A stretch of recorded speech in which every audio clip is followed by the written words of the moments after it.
Y'all thought I was getting that so I could see over the podium. We're so thankful for your presence with us this morning. I mean, what a wonderful day.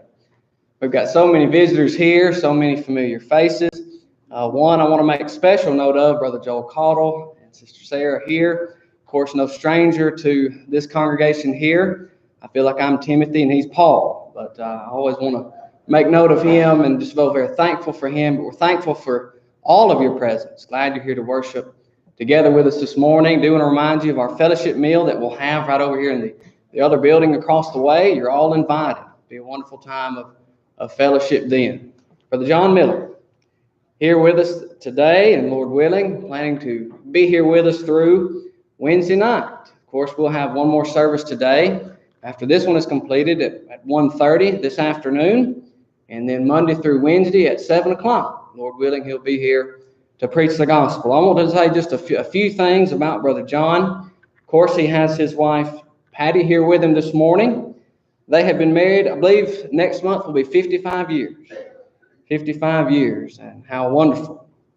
They have 5 children and 12 grandchildren. I believe Patty told me they wanted to have 12 children, but they got that with their grandchildren. They've got 12 grandchildren, so they did get that.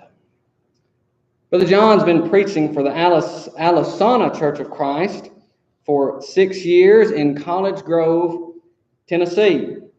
And of course, he mentioned earlier during our Bible class time, he is the president of the Churches of Christ Disaster Relief Work, and it's strictly a volunteer work for him. He puts in his time and effort for that and serving the Lord. And we're so thankful for the great effort that he puts forth in that. If you notice in the back, there's some materials back there. They want to get the word out about that work. Not everybody doesn't know about it, but they want it to be made known. The Lord's church is doing this great work. Well, Brother John, I'm not going to take any more of your time. We're glad that you're here. Come teach us, brother. Thank you. Now, is this where I got to sit? Is this right angle for that thing? Okay. I got to be over a little bit more. Should be over. Yeah, thank you. Oh, okay. How about right there? All right, good deal. Don't mess this up.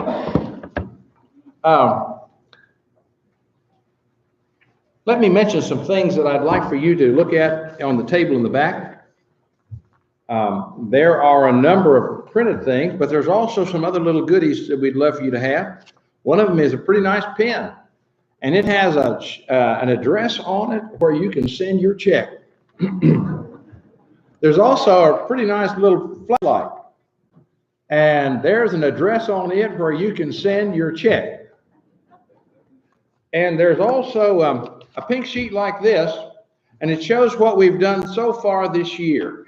You'll notice arrows going out from Nashville and different parts of the country, wherever we sent a truck already this year.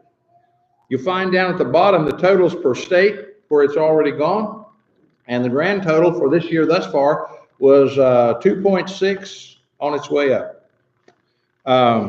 Last year on the next sheet, it'll tell you it was couldn't remember the numbers, 9 million last year of relief. Now that's the retail price of things delivered. If you went to the grocery store, bought these things, you went to Lowe's and bought these things, that's about what it would be. We are blessed. There are companies that will sell us stuff wholesale and even below dealer cost. I know one member of the church in one town was angry with Whirlpool. He was a Whirlpool salesman in town, and we could buy them cheaper than they'd sell them to him. And a lot of these companies know about us. The U.S. government tells people that want to do benevolent work, they ought to come and study our operation. We don't really like that much attention from the government, but nobody can do what we do. If you give to one of the major things that are all the time asking for your money, they have to pay their president, they have to pay their truck drivers, they have to pay all their employees. None of that free volunteer stuff happens. And so if 10 to 20 cents of your dollar gets to the relief line, that's about it. You give us $1 and we put $3 of stuff on the relief line. Nobody else can do that because nobody else will work for free, right? That makes a big difference. Plus, businesses and companies know what we're doing, and a lot of them back us up and help us. I mentioned in the Bible class that we ended up in a time this last season, storm season, where we had sent out 20 trucks in 30 days. We don't have many trucks. We don't have many truck drivers. We would have independent truck companies call us. Well, they knew what we were doing, and they would call us and say, where do you need a truck to go? We will send a truck and 2 drivers, all our expense. Just tell us when to back up to the loading dock and where to go. Is that amazing? That is amazing. And God just keeps amazing us. Anyway, all these things are out there for you to take. You can get on the mailing list for this if you do not get the newsletter. There is material that tells you about the work and the different workers in it, also out there. And Jim, we've all run out of calendars. There are little calendar books out there. And I saw there's only 3 left on the table. We will replenish that as quickly as we can after service. Because if you like those little calendar books where you can write down when you go to the doctor and that kind of stuff, we've got those. And oh yes, they have an address on them too, where you can send a check. And we are especially grateful for those churches that help us. I had somebody already approach me saying that their congregation, they'd like to consider doing that. That is our lifeblood. Now, when a storm hits, a lot of folks will send extra money, and that's good. That's good. But you see, what that will help us do is prepare for the storm after this storm. We've got to already have this stuff bought. We've already got to have our lights on and our expenses paid ahead of time. And so it's great to get it whenever we can, but we can get a regular contribution, even if it's a smaller one, and we can depend on that, then that keeps us going. So churches that send us $50 a month or $100, whatever they can do, individuals that do that's our support base. And these others, they're icing on the cake. They're benefits also. And so we're just grateful for churches all over the country are working in this area. Brother Jim said the name really ought to be supported by Churches of Christ across the country. And that's right. That's what we are. And that's what we do. Well, I started talking to you, and oh yes, I'll be around here today anytime. In fact, while I'm here, I'll be glad to talk to you about the work, answer any questions. It's okay to ask me hard questions. It's okay. If you wonder about this or you wonder about that, all in the world we're trying to do is fulfill the New Testament goal and purpose, and in the way the New Testament church help people. That's all we're trying to do. And you're free to ask me questions. That's okay. And even if you don't like what I do, it's okay to talk to me about that. And I'll be glad to talk with you about it. Because we think this is really important, and really important at this time, especially when Christianity is under such attack in so many fronts. Let's look at our lesson text. Jesus is being tested by the Pharisees. It's not the only time. And he's tested by something that is really close to people's heart. Just like the time they brought up taxes. Do you like taxes? No.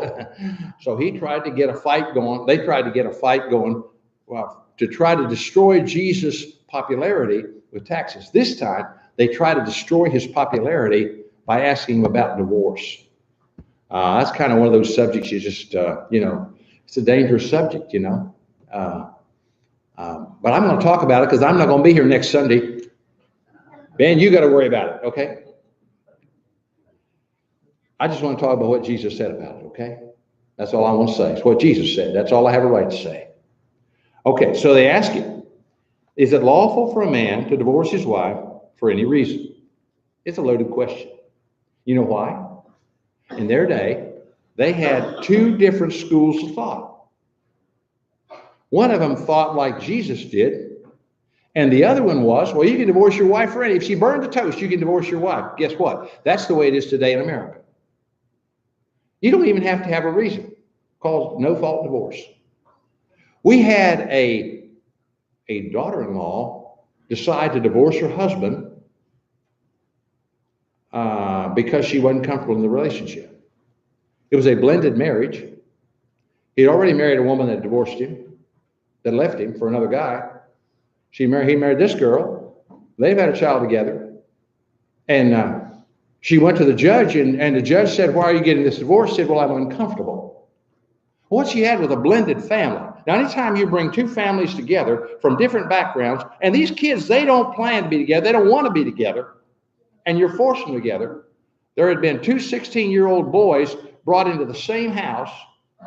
It's like, you ever hear about tying tomcats' tails together and throwing them over a clothesline?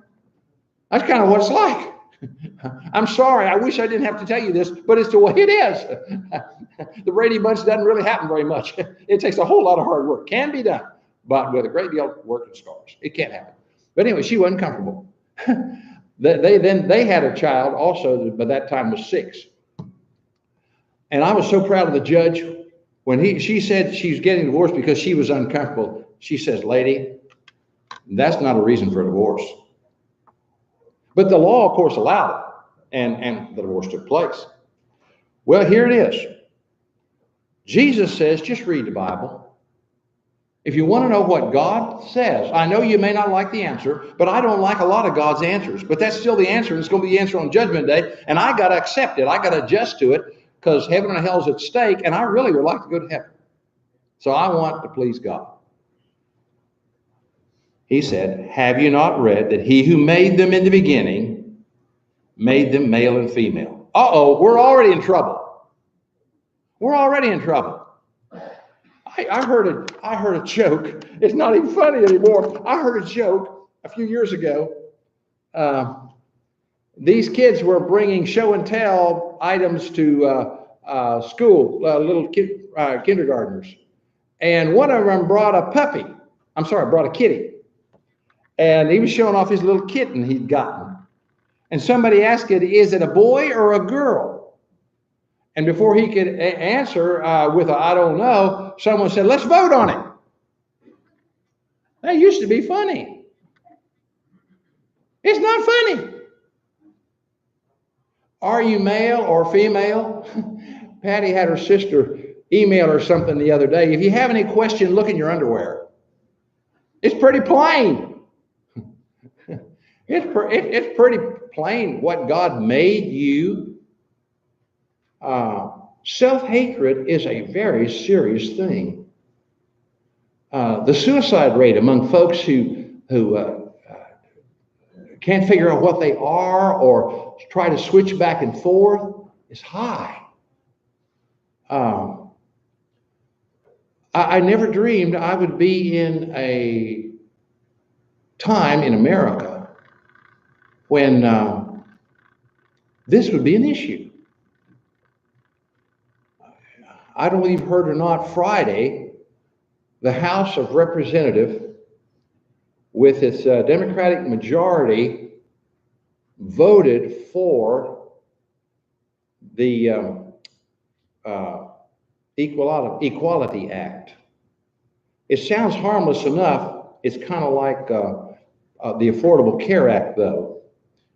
It ain't what it sounds like. Basically, what they did was they voted, and it passed, that transgender and bisexual and Q, have you ever heard them talk about they name all these letters and the last one's Q? Do you know what that means? Questioning. Folks that don't know which they are. Maybe one day they think they're this and the next day they think they're that. That these would have equal rights with race. And what that means is that all that someone who's biologically male can say is that I think I'm a female, and you have to accept that. You have to call him by that proper term. And he has access then to all women's bathrooms, shower rooms, even into battered wife facilities.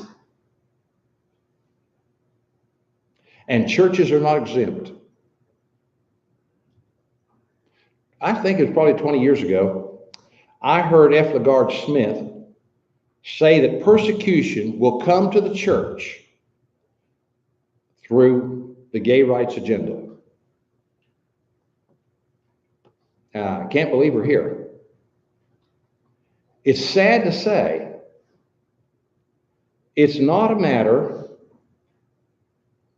of right and left. It's a matter of up and down. Now, do we accept what the Bible says and do what God says? Or do we take what the devil says and do what the devil says? Whether anybody else does or not. Already, Jesus has said something that's politically incorrect in America today.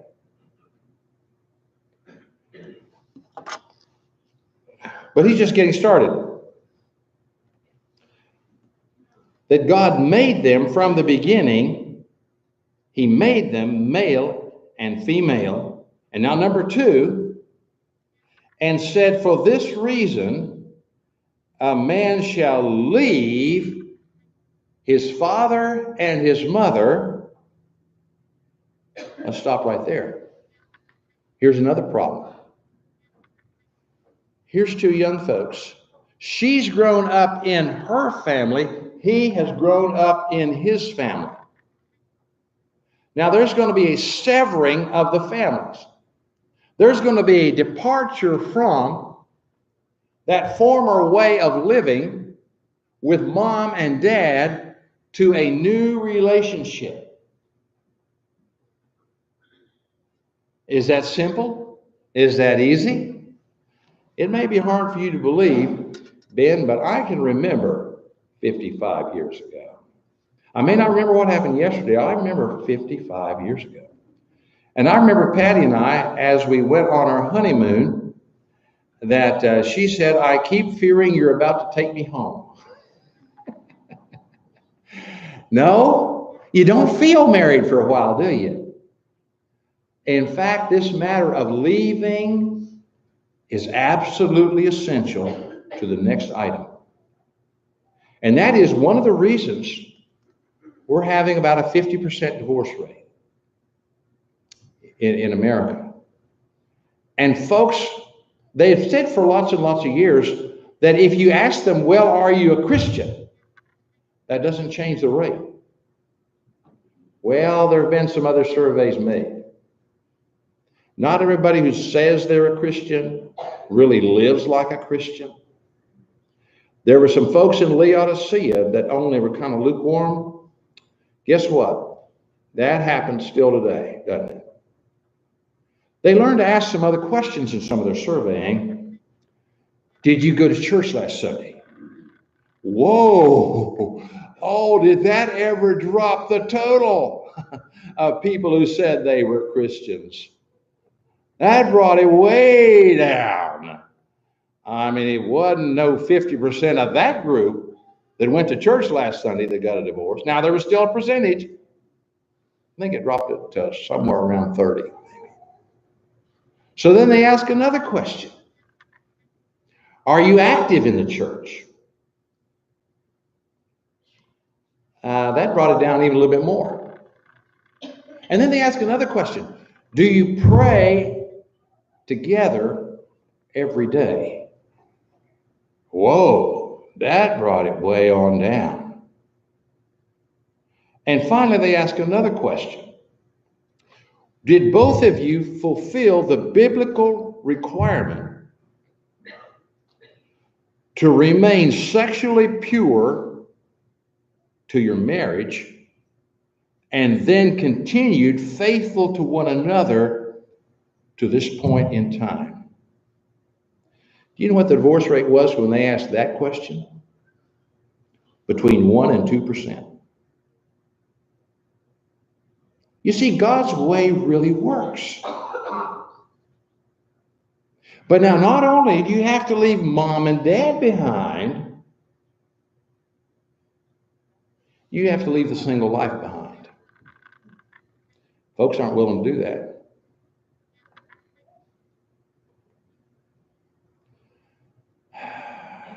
There's someone closer to you now than all your other friends, and it's your spouse. You got to leave that behind. I know it's hard to do, but you've got to leave that behind. You're not single anymore. Some years ago, there was a series Paul Faulkner and Carl McKean put out, Marriage Enrichment. It was on a 16 millimeter film to start with. And congregation where I was preaching at the time, we had shown that, and we put out congregational invitations, and all across the area, folks would come in. And I'd had the preachers prepare ahead of time from those congregations to be there ready to field questions that people would ask afterwards about marriage and family. One of the lessons, Brother Faulkner has a lesson he calls Dying to Live. As we have time this week and we try to open up what the Bible teaches about marriage and family, because I'm still learning, frankly. I'm still growing.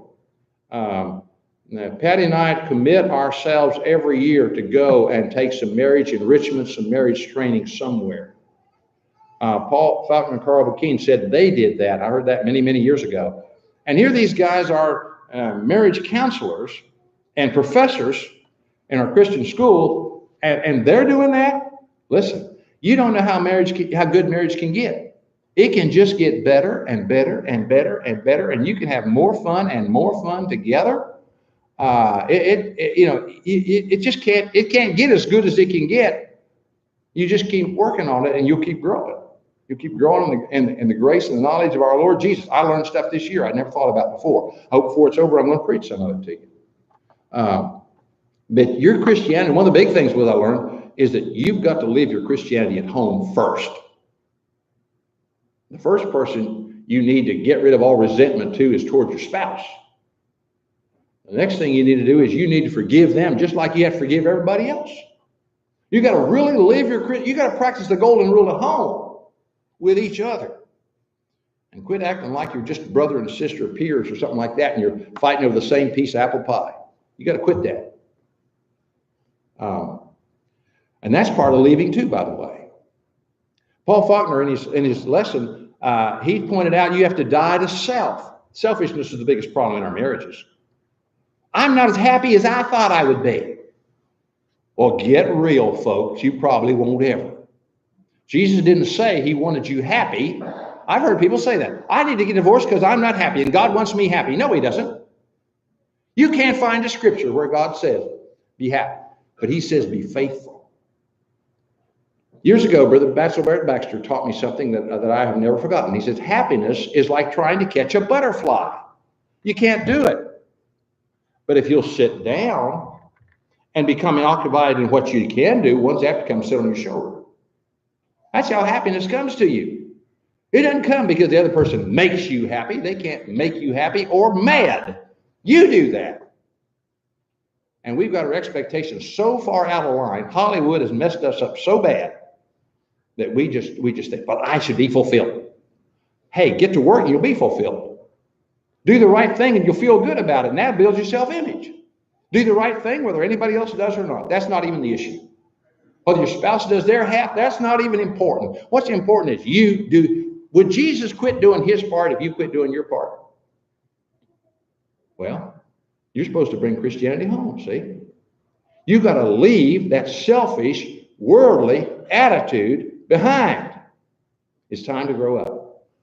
Anyway, among these preachers, I keep trying to tell you the story. Among these preachers, a young fella, handsome young man, I was chairing a show on television called The Bible Answers. And we would have ministers from the area come in and answer Bible questions.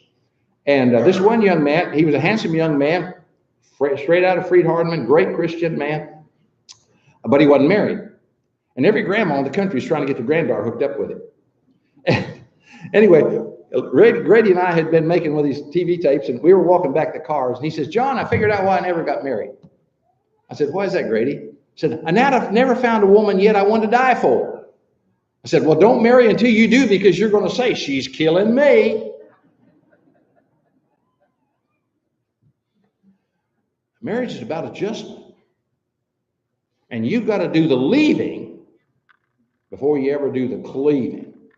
Now that term translated cleaving, some translate it being joined together. If you trace that word back in the original, you know what it's carrying with it? It's the idea of gluing or welding. Have any ever welded? What's the first thing you have to do with two pieces of metal? You got to clean them up. You get out there and you get that wire brush and you knock all that rust and paint and dirt and anything. You got to get that thing clean. All that stuff's got to leave the metal before it can cleave to the other. And I don't believe most young folks, when they get married, understand you got to leave all that stuff behind. And you come and you put those two fresh pieces of metal together, clean and fresh, and then you turn on the heat. That's what the first few years of marriage is going to be. It's going to be heat. Patty and I just finished counseling two young couples who are getting married in our congregation.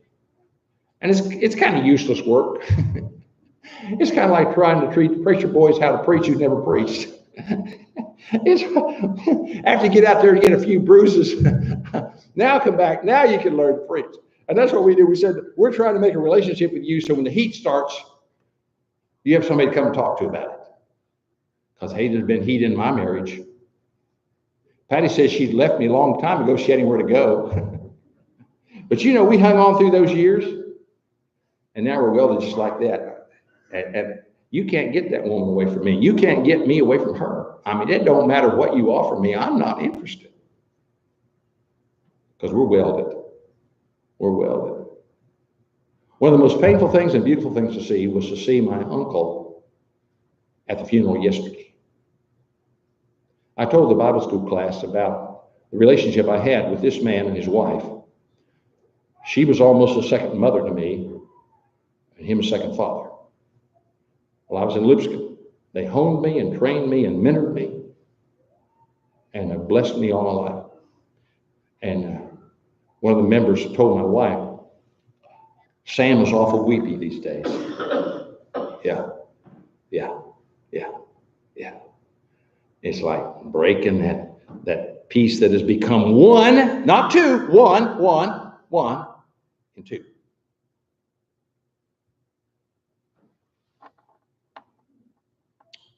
Jesus said, you guys don't understand. Marriage is not some little game you play until you get tired. Like a ball game, then you take your ball and glove and go home. There's no home to go to. I remembered when that aunt and that uncle married. I was young, but I was close to that aunt. She babysitted me, I'm sure, quite a little bit. And I heard my grandma, who I loved, the one that taught me into preaching, if you're in the Bible class hour, say to her, Norma, now that you're married, you are not welcome back in our home without Sam. Grandma meant to break the tie at home so they would have the permanent tie with one another. Didn't she? I heard an interview of a woman who was wanting to leave her husband. She got so mad at him one night, she drove home. It was like 1 a.m. She rang the doorbell. Her mother came downstairs, turned on the lights, saw her out there, turned them off, and went back to bed. Said it saved their marriage. See, listen, if you are not ready to lay your life down, lay your selfishness down, if you don't understand this is a commitment for life, don't do it.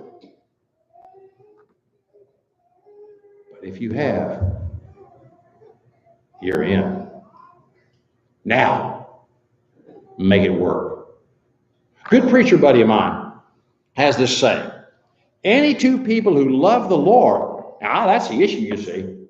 Do you love the Lord? Any two people who love the Lord can learn. Did you get that? Can learn. Now, that's learn, that means change. That means don't be who you used to be. Don't, some man will say to me, oh, I don't want to change. Buddy, if you looked in the mirror, you're changing every day. Go get your high school picture. You're changing, man. You ain't near the catch you once was. You're going to change. Now, why don't you change into the image of Jesus like he expects you to. Because one of these times, guys, we're going to talk about what it means when Paul says in Ephesians 5, husbands, you love your wives like Christ loved the church and gave. Do you get that word gave? That don't mean take, that means gave. You see, you're not made a dictator when you're made head. You're made responsible for. Gave himself up. So here's that idea, dying again for her. If you're not ready to lay down your childish, selfish, sinful ways for that woman, don't marry her. She deserves better than you. And if you did, buddy, you better get with me and get on your knees and ask God to help you be the man you ought to be to love this woman that he's given you. Because he will use that spouse. I don't think she's even a member of the church. He will use that spouse to hone you. Remember I talked about heat? And make you into his likeness. If you'll let him. Trouble is, most of us jump off the work table long before he's done. And we say, well, I'm not happy. Well, happy's not the issue. Faithful's the issue. You know, I wouldn't want to try to live like this, like I'm talking to you about. I mean, this is tough stuff, man. I wouldn't want to try to live like this without Jesus to help me. I got to go to him. He drives me on my, none of this is natural. It ain't going to come natural. It's like learning to ride a bicycle. I don't know about you, but it didn't come natural. I had a lot of skins on my knees. It's not natural. But it's spiritual. Sin is natural. Selfless devotion is learned. Love your wife as Christ loved the church. Today, I need his help to you. Are you a Christian? I couldn't begin to be the husband I ought to be if I didn't have the Lord on my side. If I wasn't trying to serve him every day, I couldn't possibly be. Ladies, how about you? Are you a Christian? You're going to need Jesus. Jesus is going to have to be the most important one in this home. And both of you love Jesus more than you love one another. And because you love Jesus, he will teach you how to love one another. You can learn. There have been studies done of people who got divorces 5, 10, 15, 20 years later. And you know what the majority of them say? I'd have been better off staying with the first one. Even those that are making it, I'd have been better off staying with the first one. You would have. Make it work. God will help you. I promise. If you're a child of God and you need to return to the Lord. You see, sin's the big problem. We'll talk about this more next hour. Sin is the really big problem. The first thing Satan did to attack the family was make them sin. We're two sinners trying to please Jesus is what we are in our marriage. How about you? If you need to return to the Lord and get back on track and get his help, get his hand in your hand so together you can march forward. Won't you come while together we stand and sing? The voice of Jesus.